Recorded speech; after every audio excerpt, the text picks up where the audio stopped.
Burqituu beekumsaa.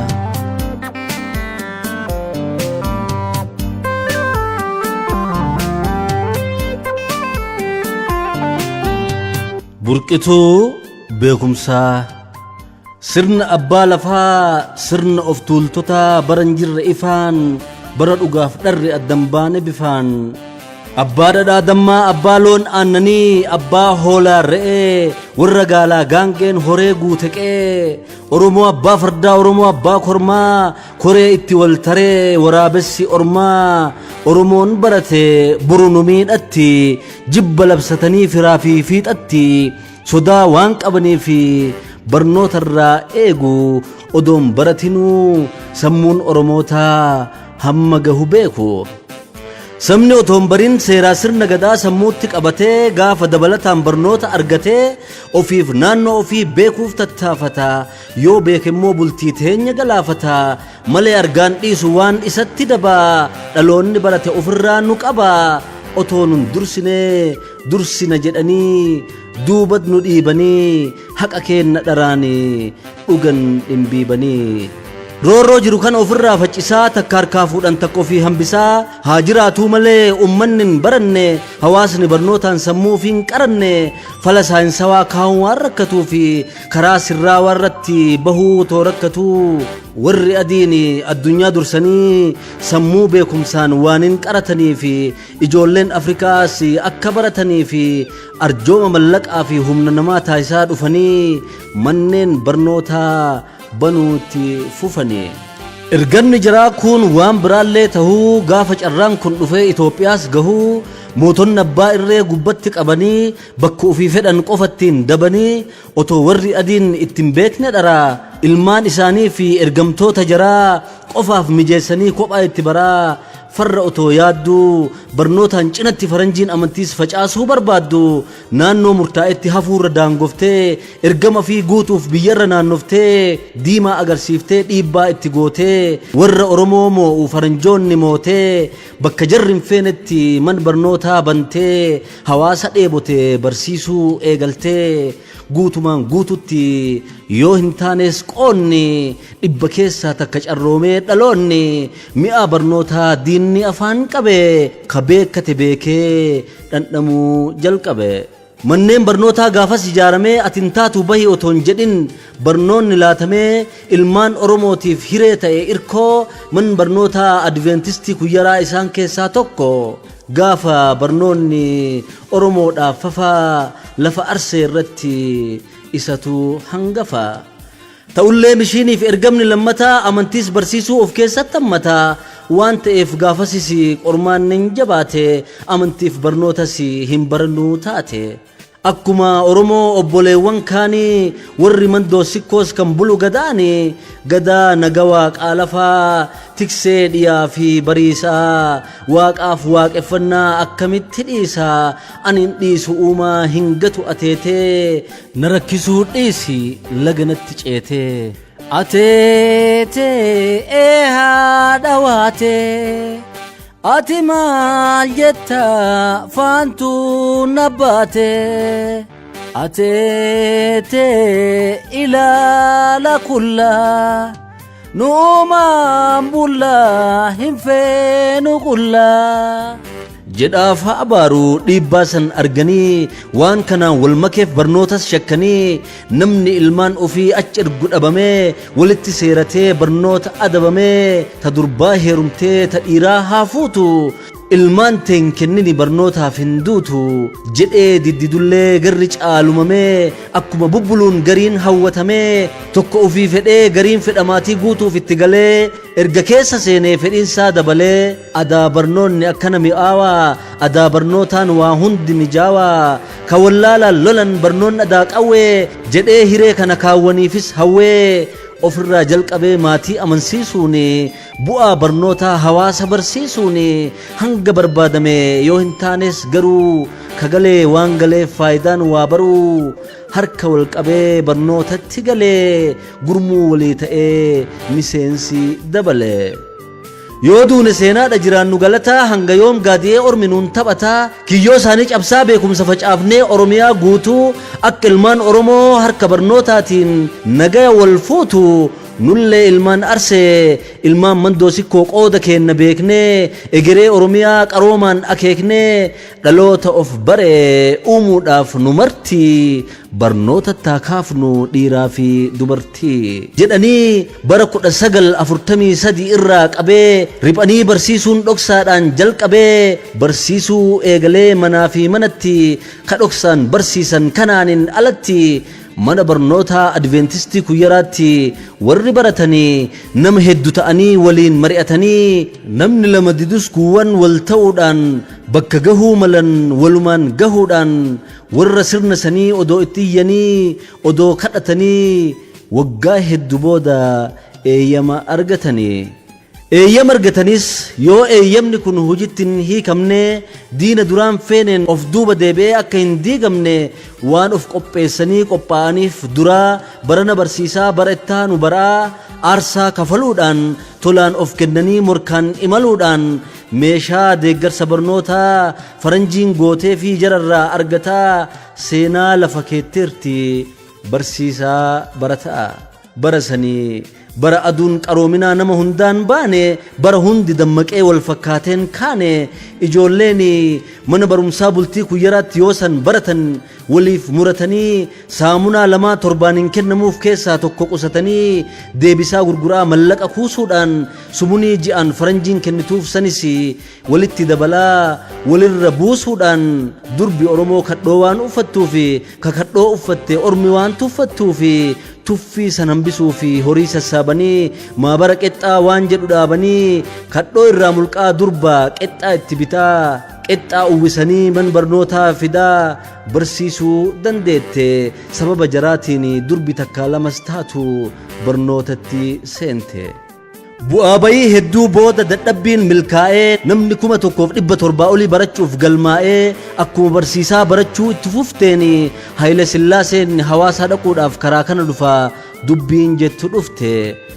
yoosuma barataaf ummanni naannoo yaa'ee walitti duudee qilxuu heebanoo jalatti ol guutee utuu isaan heeguu fi hiriirri dhaabbatuu warri lammii ofii kabajuuf qaanfatu ijaan achi ilaalaa kunnaan bira lufee gishiraa falamaa fardumaan gulufee konkolaataa jaraa ari'ee dhaqqabee isin eegaa jirra yoo jedhuun lallabee jaala Haayile Sillaasee kan ture abbaan hannaa hiriirri kun maali jedhanii gaafannaan yaa gooftaa akkana kanaaf manaa baane barnoota barannee qixa namaan taane wallaalaan miidhamne akka nu ilaaltan mana barnootaa akka nu ijaartan imimmaan hawaasaa isin biraan geenne jennaan gishiraan dhiirri sodaan beenne anis gaafii teessan mootiin naqabsiisa hawaasatti koottaa argamaa bariisaa jennaan abbaa hannaa ummanni ililfatee warra hawaasaa deemuuf keessaa filatee bariiteen bariinee manarraa ba'anii masara mootummaa san barii yoo ga'anii abbaa hannaa irraa yaada san fudhatee Haayile Sillaaseenis dursee waan hubateef dhufaatii isaanii eeyyameefii jira wayita koreen geettee ol seessisan bira gooftaa sitta beeti ijji teenna jaama barnoota dhabeeti rakkoo teenna tana akkanuu ilaaltan mana barnootaa akkanuu ijaartan dhaloonni akkan duune barnoota dhabeeti kanaaf sitti dhufne gooftaa sitta beeti jennaan ijoolleen rakkoon bira fidde nugusichatti immoo dubbiin toluu diddee katilliq beeti andisar bimmazaz beetuu yaafassaal indee naannoo keessan keessaa tokko lama barus maal dabala jedhee itti qoosaa erga of dhaadee booda boonee fandalalaa duratti as baasuu fi warra duubatti hafe barnootaan qaruudhaaf warra doomee rafe isinuu ijoolleen waan kana yaaddanii gargaarsaaf deeggarsa nurraa barbaaddanii gaafiin tuni kaatee yoo loon tiksuu dhiiftanii ka baratan taate yaada keessanarraaf ni jajjabeessina hanga danda'ameen haala mijeessina masfiin silashii bakka isinii buuseera akka kaahuu fala gaafa ol deebine shaggaritti kootta ammaaf deemaa gala jennaani Haayileen dhugaan jedhus dharaan guutamtee hamileen koreewwan gaafasanii gishiraa falamaa bayyanaa badhaasoo ashannaa fi waddeessoo tigiroo ganamoo dotii turaa buttaa bariisoo waariyoo dhaqqaboo roobaa heeyyii fi huseen deessisoo gaafasiif gammachuun galuudhaan waan itti aanuuf immoo waan ta'u maluudhaan gaafa beellamaa fi shaggaratti ol yaatu abbaa kanaa jedhee namni itti dhiyaatu tokko doon arganne deemsi hadoochisee gaafiin deebii dhabee bara lakkoofsee dhufuu didee hafnaan furmaanni garasii waldaa barataa barsiisuu dargaggoota Arsii dursanii dhaaban san alagaan jibbamaa irratti hidhamaa caalmatti cimsuudhaan qe'ee dukkanoofte barnootaan ibsuudhaan barnoon itti moo'ee biqilli barnootaa bakka hedduun dho'e. Garuu manni barnootaa balbalatti dhaqee akka barsiifatuu fi hawaasni dammaqee odoo itti manii haala mijeessuudhaan hirmaannaa dubaraa haalaan diqqeessuudhaan qixa odoon kennin durbaa dargaggeessaa tokkocha barsiisaa ilmaan 10 keessaa barnoota eeyyamanis hedduu keessaa tokko ijoollee dhiiraati dubartii barsiisuun ammoo qormaata biraati. ulfinna mulqannee salphinooffannaaree durbata maarsisuuf gurra murannaaree jedhee garri caalu didaa gariin obboleettii sossobatee fidaa durbi gaafas barte sababa ilmaan haadhaa zawdituu falamaa bariitee dhaqqaboo fi shinee annootaa faadha malee warri kuuwwan durseellaan ne carraa intala barsiisuun faantu jedhanii dhooggan barnootarraa. dhiira qe'ee qabu bakka abbaa bu'ee dhiira soodduu dhaabu gaafa abbaan du'e dargaggeessa duulaati karraa ooftanii isinitti dhiifnaan isaan milkooftanii durba harma xurii durba qeensa qaraa tamaarsisaa jetti bubbeen ilmaan baraa dubartiin faaya faayyi manaan bahu doomii dirmi hirmii sittaa ta'u jedhu sabbaan durbaa walaloo diraamaan sossobaa barsiisaa sirba itti sirbaa waltajjii hubannoo uumu mijeessanii dammaqii hawaasaa manaa fi manatti dhaqanii kakaasaa akka abbaa durbaa fi barsiisaa ta'uudhaan duubee jiboofaan diraamaan bahuudhaan akka ummanni yaadu hiree ilmaaniiti diraamaan itti aanu ragaa isaaniiti. abbaa durbaa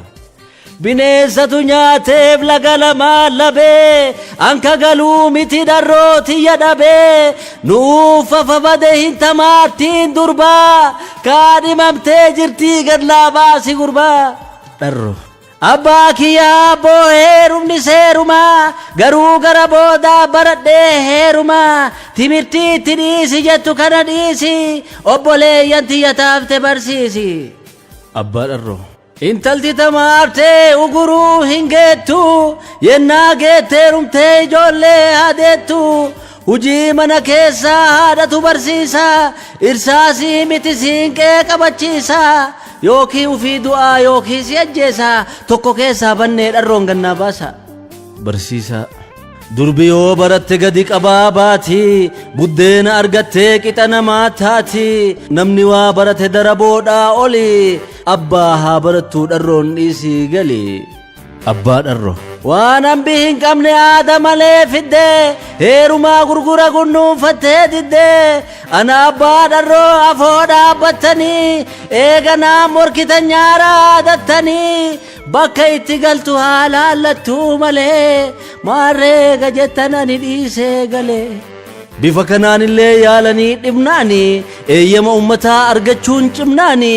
mala malachuudhaan waan jaraa salphataa ofii kaadhimataa barnoota galfataa hiree silaa dhabdu heerumaan argattee durbi gaafa san heerumtee baratte mashuu korroosoo dammoo badhaasoo lukkuu elemoo duretti washoo shaashii gammadaa xajjii waaqayyoo baqqalish qaabataa dannabee hinikaa lukkuu argoo ganamee adii dharroo adii fi daabalee eebbisoo tarree duraarratti seenaan nuuf yaadataa warra isaan fuudhee barsiiseef galata. warri akka hawwiin hawwan barnootaan milkaa'u buura kaanii jalqabbii mi'aawu waggaa takka sabaaf takka ufiif kenne beelaa dheebuu roobaa caama otoon jenne bu'aa bahii ce'ee huccuun irra dhumaa bona aduun gubee ganna roobni tumaa gufuu dhoqqee daaraan miilli isaa baqaqaa bakka dirqamni isaa ajaja hunda dhaqaa warri of wareegee lammii isaa jireesse warri aanaa qaree qarooma dhiyeesse ummataaf beekumsaaf riqicha ta'uudhaan walitti ceesisaa wal biraan gahuudhaan bakka kaleen teenne barnootaan teessee mana kaleen seenne dhaloota seensee akka laalee argu dhiyaa fi bariisaa akka argee tiksu haqaa fi gatiisaa otoo haalli jiru isaanitti hadhaa'uu hadhaanuuf qabatee goottan kaleessaniin lammiin of argate. Fixeensi halaalaa akka nurraa baqu qilleensi wallaalaa akka nurraa maqu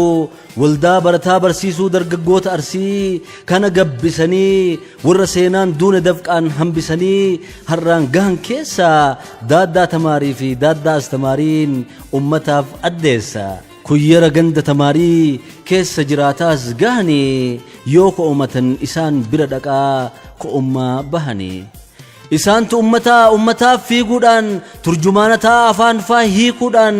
waan alagaan jedhu waan alagaan fedhu aanaa isaatti geessaa xalayaa dubbisaa iyyannoo barreessaa waan diqqoo kaleessaa ormi guddisuudhaan lammittiin taphatu irraa buqqisuudhaan akka afaan biraatiin oromoon hamanne akka isaan biratti qomoon hin rakkanne waan har'a laaftuu fakkaatu kayoosaniif guddaa hawaasaa furanii ko'oo gama hundaa kan hojjetaa turan hujiilee gaggaarii daaddaa tamaarii fi daaddaa astamaarii.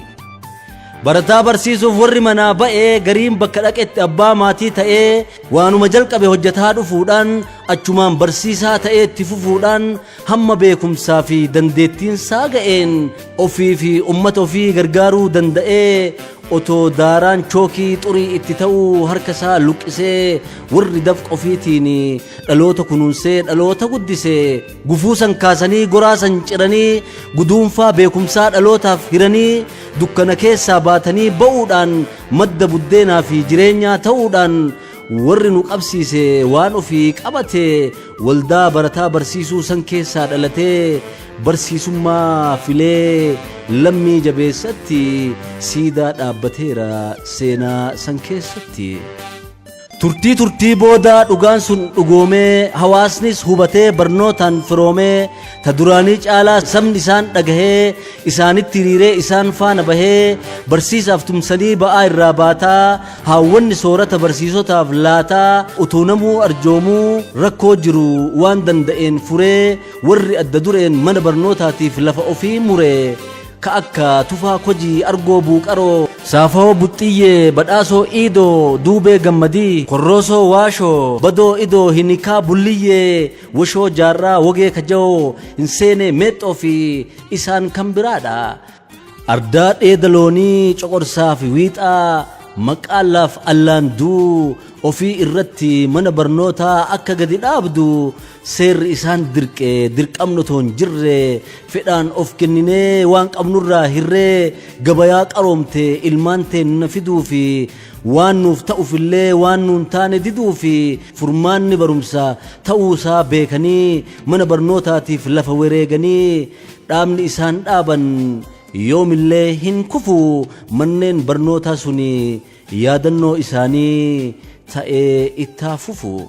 Abbaa Magaal Baqqalaa Heeyyii fi Dabalee Badhaadhaa faas ummata amansiisaa warra kaawwan waliin ummata barsiisaa dhawaataan wal jalaa dhaga'ee bakki itti baratan 25 irraa 70 ga'ee manneen barnootaa gaafas muka jalaa odoo rakkoo cimeef hin cufin balbalaa barri kun darbaa barri ittaanu dhufee mana barnootaa san mootummaan fudhachuun ofii itti lufee sadarkaa tokkoffaan sadarkaa lammaffaan gahee fudhachuudhaan gara qophaa'inaatti gariin guddachuudhaan beekamtiin kennamee beekaan kumaatamaa achirraa elmame.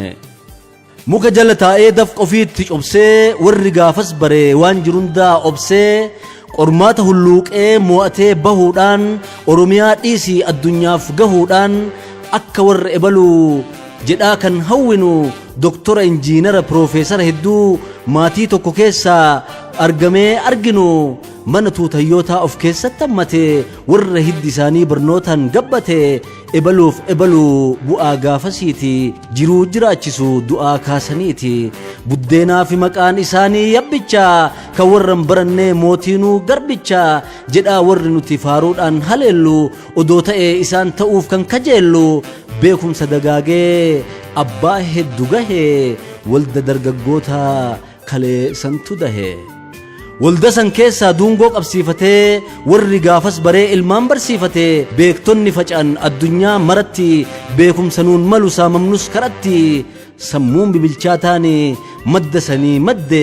oromiyaan irraa fayyadamuu dhabdee hayyoonni yaadda'anii rakkoo siyaasaa fi roorroo jiru diigee warra biyyaaf jedhee gara biyyaa fiigee biyyaaf dhangalaase keessaa beekumsaaf qabeenya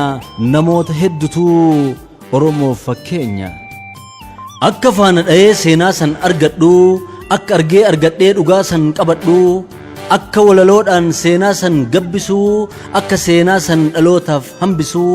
qoree qorqoree dhugaa dur dhokate hayyuun haqa kana hangafee qorate bu'aa qorannoo isaati kaniin an katabu hayyuu abbaan isaatis walda kana dhaabee harka keessaa qabu